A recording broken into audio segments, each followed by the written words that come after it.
Hi students, நம்ம இந்த வீடியோல கோடொமைன், டொமைன், ரேஞ்ச் அப்படின்னா என்ன, அது எப்படி கண்டுபிடிக்கிறது அப்படின்றத பார்க்க போறோம். ரிலேஷன், ஃபங்க்ஷன் ரெண்டுத்துலயுமே டொமைன், கோடொமைன், ரேஞ்ச் நம்மளால கண்டுபிடிக்க முடியும். இப்போ ஃபர்ஸ்ட் பாருங்களேன், முதல்ல ரிலேஷன் அப்படின்னா என்னன்னா, இப்போ வந்து ஏன்ற செட் வந்து பீன்ற செட்ல இருந்து இப்படி ரிலேட் ஆயிருக்கு. ஏன்ற செட்ல 1 2 3ன்ற எலிமெண்ட்ஸும் பீன்ற செட்ல 1ல இருந்து 5 வரைக்கும் எலிமெண்ட்ஸும் இருந்தது. இந்த ரிலேஷன் பண்ணுறதுக்கான டெஃபினேஷன் இப்படி கொடுத்துருக்காங்க. அதாவது எக்ஸும் ஒய்யும் இப்படி ஒரு இது வந்து ஆர்டர் பேர் அப்படின்னு சொல்லுவாங்க. அதாவது எக்ஸும் ஒய்யும் ரிலேட் ஆகணும் அப்படின்னா ஒய்யோட வேல்யூ வந்து எக்ஸ் ப்ளஸ் 1 இருக்கணும். அப்போ இதுக்கு வந்து ஆரோ டயக்ராம் வரைங்கன்னு உங்களுக்கு கொஸ்டின் கேட்கலாம், இல்லை டொமைன் கோடொமைன் ரேஞ்ச் எழுதுங்க அப்படின்னு கொஸ்டின் கேட்கலாம். ஸோ முதல்ல இந்த ரிலேஷனில் இருக்கிற இந்த எலிமெண்ட்ஸை நம்ம கண்டுபிடிக்கணும். அதாவது இந்த ஆர்டர் பேரை நம்ம கண்டுபிடிக்கணும். அதுதான் உங்களோட ஃபர்ஸ்ட் ஸ்டெப். அப்போ ஆர் இஸ் ஈக்குவல் டு எப்போவுமே இதில் இந்த ஆர்டர் பேரில் எக்ஸ் கமா ஒய் இருக்கு இல்லையா, இதில் இந்த எக்ஸுன்றது இதோட ஃபஸ்ட்டு செட்லேருந்து வரணும், அதாவது ஏன்ற செட்லேருந்து வரணும்.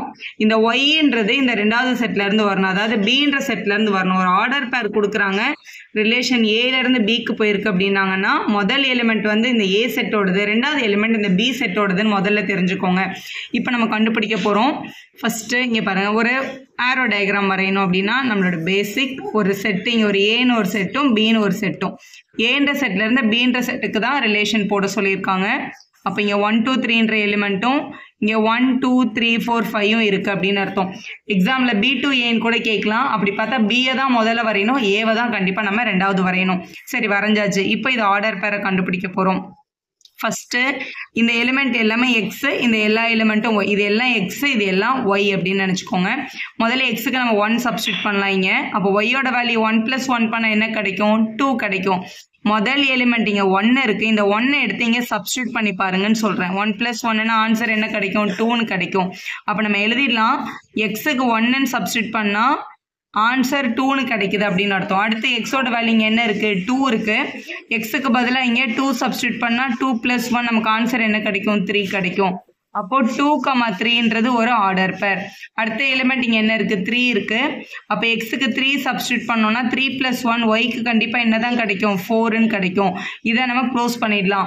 ஏன்னா ஏன்ற செட்டுக்குள்ளே மொத்தமே 3 எலிமெண்ட் தான் இருந்தது. இந்த 3 எலிமெண்ட்டும் யார் கூட ரிலேட் ஆகுறாங்க நம்ம இப்போ கண்டுபிடிச்சிட்டோம்.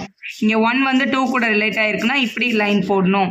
2 3 கூட ரிலேட் ஆகிருக்கு, 3 வந்து 4 கூட ரிலேட் ஆகிருக்கு. இப்படி தான் நம்ம லைன் போட்டால் இதுதான் ஆர்டர் பேர். இதுதான் வந்து ஆரோ டயக்ராம். ஆரோ டயக்ராம் வரைஞ்சாச்சு. சரி மேம், டொமைன் என்ன, கோடொமைன் என்ன அப்படின்னா, டொமைன் அப்படின்றது இந்த ஆர்டர் பேர்ல இருக்க முதல் எலிமெண்ட்ஸ் 1 2 3 இருக்கு இல்லையா, அவங்க தான் டொமைன்.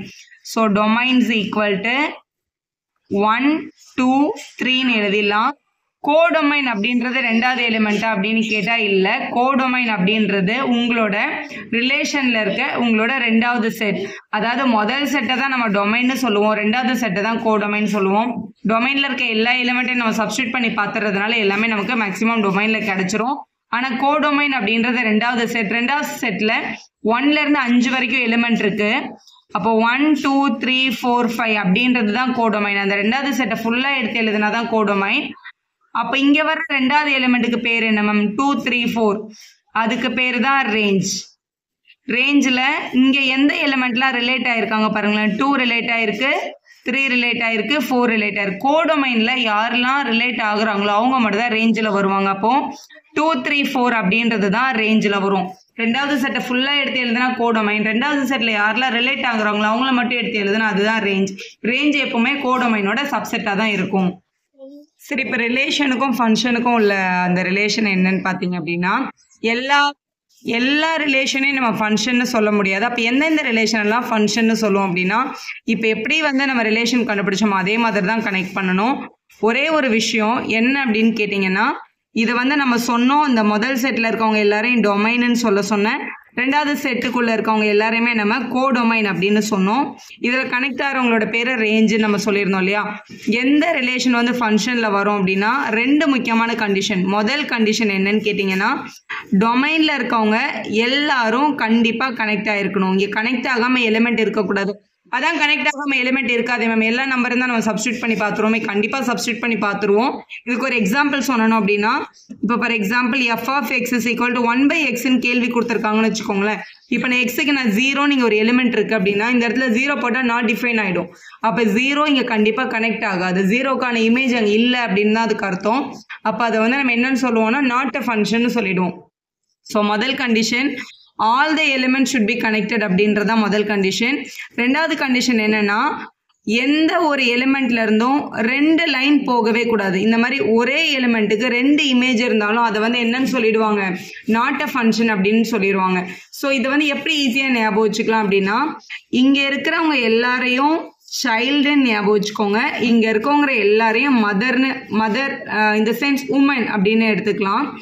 ஸோ இப்படி எடுக்கிறதுனால இங்கே ஒரு சைல்டு இருக்கு, இந்த சைல்டுக்கு மதரே நமக்கு இல்லை. மதர் இல்லாத ஒரு சைல்டு இருக்கவே முடியாதுல்ல, அதனால இது நாட் அ ஃபங்க்ஷன். ஒரு சைல்டுக்கு 2 மதர் இருக்கவே கூடாது, அதனால இது நாட் அ ஃபங்க்ஷன். இந்த 2 கேஸ் தான் நம்ம செக் பண்ணணும் ஃபங்க்ஷனா இல்லையா அப்படின்றத பார்க்கறதுக்கு. ஸோ இதான் condition. Every element of domain வந்து மஸ்ட் பி மேப்டு, எல்லாரும் மேப் ஆயிருக்கணும். அதே மாதிரி every element should have a unique image, எல்லாத்துக்கும் தனித்தனியாக வேற வேற டிஃப்ரெண்ட் இமேஜஸ் இருக்கணும். இமேஜ்ன்றது உங்களோட இந்த கோடொமைன்ல வர்ற நம்பர் தான். இப்போ நம்ம பார்த்த எக்ஸாம்பிள்ல what is the image of 1ன்னு கேட்டால் 2ன்னு சொல்லணும். What is the image of 2ன்னு கேட்டாங்கன்னா 3. What is the image of 3ன்னு கேட்டாங்கன்னா 4 அப்படின்னு சொல்லணும். அதுதான் image. So every element of domain வந்து should have a unique image அப்படின்னு எழுதிட்டிங்கன்னா அதுதான் உங்களோட ஃபங்க்ஷனோட பேசிக். இப்போ இதுக்கு டொமைன் அண்ட் ரேஞ்ச் பார்க்கலாம். இப்போ ஒரு எக்ஸாம்பிள் பாருங்களேன். ஃபைண்ட் த டொமைன் ஆஃப், இங்கே ஒரு ஃபங்க்ஷன் கொடுத்துருக்காங்க. இது வந்து ஒரு பாலினாமியல் ஃபங்க்ஷன், நியூமரேட்டரும் டினாமினேட்டரும் இருக்கு அல்ஜிப்ரிக்கா. இதோட டொமைன் என்னன்னு கேட்டாங்கன்னா, டொமைன் அப்படின்றது இப்போ இந்த கொஸ்டின்ல வந்து ஏ செட் பி செட் எதுவுமே இல்லை மேம். எப்படி டொமைனை கண்டுபிடிக்கிறதுனா, பேசிக்கா நம்ம எல்லா ரியல் நம்பரும் இதில் சப்ஸ்டியூட் பண்ணால் நமக்கு ஏதோ ஒரு ஆன்சர் வருமானதான் நம்ம யோசிக்கணும். இதில் வந்து நல்லா நோட் பண்ணிக்கோங்க. 2 விஷயம் நம்ம நோட் பண்ணால் போதும் ரியல் ஃபங்க்ஷனை பொறுத்த வரைக்கும். முதல் விஷயம், டினாமினேட்டரில் 0 வர்ற நம்பரை நம்ம அக்செப்ட் பண்ணக்கூடாது. நியூமரேட்டரில் என்ன வேணாலும் இருக்கலாம், டினாமினேட்டரில் 0 வர்ற நம்பர் வந்து நம்ம அக்செப்ட் பண்ணக்கூடாது. அதை நம்ம ரிமூவ் பண்ணிடணும், ஏன்னா அது நாட் டிஃபைன் கிடைக்கும். அதே மாதிரி ரூட்டுக்குள்ள நெகட்டிவ் வேல்யூ வர்ற நம்பரையும் நம்ம அக்செப்ட் பண்ணக்கூடாது. அவங்க நம்ம டொமைன்ல இருந்து அவங்கள நம்ம ரிமூவ் பண்ணிடணும். இந்த 2 கேஸை செக் பண்ணாலும் நீங்கள் எல்லா சமம் ஆன்சர் பண்ணிடலாம். இப்போ இந்த ஃபங்க்ஷனை பொறுத்த வரைக்கும் எக்ஸுக்கு நம்ம என்ன வேணாலும் சப்ஸ்டியூட் பண்ணிக்கலாம். எந்த நம்பர் வேணாலும் அக்செப்டட் அப்படின்னா டொமைன் வந்து ரியல் நம்பர் நம்ம சொல்லிடலாம். ஆனால் இங்கே டினாமினேட்டரில் ஒரு குவாட்ரேட்டிக் ஈக்குவேஷன் இருக்கு. அந்த குவாட்ரேட்டிக் ஈக்குவேஷனை எந்த நம்பர் சப்ஸ்டியூட் பண்ணால் இந்த வேல்யூ 0 ஆகுன்றதை கண்டுபிடிச்சி அந்த வேல்யூ மட்டும் நம்ம ரிமூவ் பண்ணிக்கணும். இதை ஃபேக்டரைஸ் பண்ணாலே உங்களுக்கு தெரிஞ்சிடும். 112 12 வரணும், ஆட் பண்ணா -8 வரணும். அப்போ -6ம் -2ம் போட்டால் மல்டிபிள் பண்ணால் 12ம் ஆட் பண்ணால் -8ம் வரும். சின்ன கிளாஸ் ஃபேக்டரைசேஷன். முதல் நம்பர் 1 இருக்கிறதுனால நம்ம பெருசாக ஒன்றும் டிஸ்கஸ் பண்ண தேவையில்லை. இங்கே வந்து வேரியபிள் எக்ஸ்ன்றதுனால x-6ன்றது ஒரு டேர்ம், x-2ன்றது ஒரு term. x-6 x-2 equal to 0 அப்படின்னா x-6 ஈக்குவல் டு 0 பண்ணணும், x-2 ஈக்குவல் டு 0 பண்ணணும். அப்போ x is equal to +6 கிடைக்கும், இங்கே x is equal to +2 கிடைக்கும். அப்போ என்ன அர்த்தம் அப்படின்னா, இந்த ஈக்குவேஷன்ல 6 போட்டாலும் 0 ஆகும், 2 போட்டாலும் கண்டிப்பா 0 ஆகும். நீங்க வேணா கிராஸ் செக் பண்ணி பாருங்க, கண்டிப்பா 0 தான் வருது. அப்போ இந்த எக்ஸோட பிளேஸ்ல 6ம் 2ம் நம்ம அக்செப்ட் பண்ணக்கூடாது அப்படின்னு அர்த்தம்.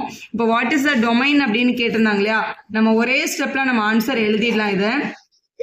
ஏன்னா இந்த டொமைன் எல்லாமே வந்து ஒரு 1 மார்க் கொஸ்டின் தான். Domain can be any real number, but 6ம் 2ம் அலௌடு கிடையாதுன்னா 6ம் 2ம் ஒரு செட்ல போட்டு அதை மட்டும் நம்ம என்ன பண்ணிடலாம், மைனஸ் பண்ணிடலாம்.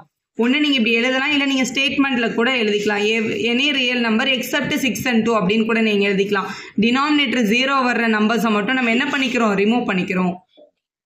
இப்போ find the domain and range of f of x root of x-1 அப்படின்னு கொஸ்டின் கொடுத்துருக்காங்க. நான் முதல்ல அங்கே நோட் பண்ண சொல்லும்போது சொன்னேன், ரூட்டுக்குள்ள நெகட்டிவ் நம்பர் வந்து நாட் அக்செப்டட். ஏன்னா அதை நம்ம காம்ப்ளெக்ஸ் நம்பர்னு சொல்லுவோம், அது ரியல் வேல்யூட் ஃபங்க்ஷன்ல வராது.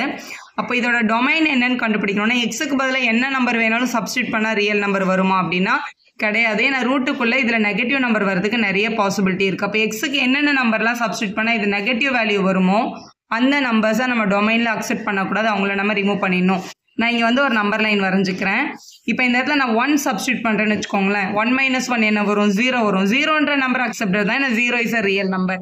இப்போ இந்த இடத்துல 2 சப்ஸ்டியூட் பண்ணால் 2 - 1 நான் இங்கே வேல்யூ ஆன்சர்னு போட்டிருக்கேன். அதாவது நான் இப்போ இந்த எக்ஸோட பிளேஸில் 1 நான் சப்ஸ்டியூட் பண்ணேன் அப்படின்னா எனக்கு ரூட்டுக்குள்ளே 1 - 1 என்ன கிடைக்கும், 0ன்னு கிடைக்கும். அப்போ 1 அக்செப்டட் தான். இப்போ 1 விட பெரிய நம்பர் எது போட்டாலும் நம்மளுக்கு பாசிட்டிவ் தான் வரும் பாருங்களேன். 2 - 1, 3 - 1, 4 - 1. அதாவது இங்கே இருக்கிற எந்த நம்பரை எடுத்து எக்ஸுக்கு பதிலாக சப்ஸ்டியூட் பண்ணாலும் எனக்கு ரூட்டுக்குள்ளே கண்டிப்பாக என்ன நம்பர் தான் கிடைக்கும், பாசிட்டிவ் நம்பர் தான் கிடைக்கும். அப்போ 1க்கு அப்புறமா வரப்போகிற இந்த எல்லா நம்பருமே எனக்கு டொமைனுக்கு அக்செப்டட் தான். ஆனால் அதே இது இந்த இடத்துல நம்ம 0வை கொண்டு வந்து சப்ஸ்டியூட் பண்ணால் என்ன ஆகும், இந்த எக்ஸோட பிளேஸில் நான் இப்போ 0ன்னு சப்ஸ்டியூஷன் எடுக்கிறேன். 0ன்னு சப்ஸ்டியூட் எடுத்தோம்னா ரூட்டுக்குள்ள நெகட்டிவ் நம்பர் வருது. அதாவது -1 அப்படின்னு கிடைக்குது.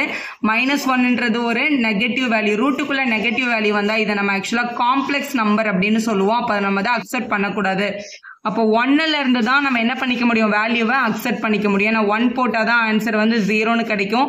1 விட எந்த சின்ன நம்பரை எடுத்து இந்த இடத்துல நீங்க சப்ஸ்டியூட் பண்ணாலும் கண்டிப்பா ஆன்சர் நெகட்டிவ்ல தான் போகும் இல்லையா. அதனால நம்மளோட டொமைன்ன்றது வந்து எதுல இருந்து எது வரைக்கும் நம்ம எடுத்தா போதும் அப்படின்னா 1ல இருந்து எடுத்தா போதும். 1 அக்செப்ட் பண்ணலாமான்னு அக்செப்ட் பண்ணலாம். ஏன்னா 0 வந்து ஓகே தான். 1ல இருந்து பாசிட்டிவ் இன்ஃபினிட்டி வரைக்கும் எல்லா நம்பர் போட்டாலும் நம்மளுக்கு பாசிட்டிவ்ல ஆன்சர் வரும். அதுதான் நம்ம டொமைன்னு சொல்லணும். அப்ப ரேஞ்சுன்றது என்ன, எப்பவுமே ரேஞ்சுன்றது என்ன தெரியுமா, உங்களுக்கு கிடைக்கிற ஆன்சர் அப்படின்னு அர்த்தம். இப்போ நான் 1ல இருந்து பாசிட்டிவ் இன்ஃபினிட்டி வரைக்கும் தான் நான் சப்ஸ்டியூட் பண்ணணும்னு சொல்றேன்ல, அதுதான் உங்க டொமைன்.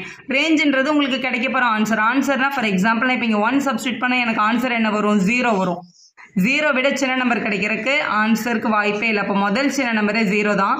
அடுத்து நான் 2 சப்ஸ்டியூட் பண்றேன்னு வச்சுக்கோங்களேன். 2 - 1 √1 பாசிட்டிவ் நம்பர்.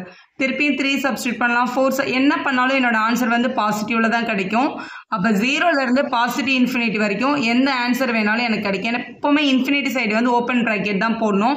இந்த மாதிரி க்ளோஸ்டு பிராக்கெட் போட்டிங்கன்னா இந்த நம்பர் அக்செப்டட் அப்படின்றதான் அர்த்தம். நம்ம சப்ஸ்டியூட் பண்ற வேல்யூஸ்க்கு பேரு டொமைன். அதாவது 1ல இருந்து நான் சப்ஸ்டியூட் பண்றேன், அதுக்கு பேரு டொமைன்.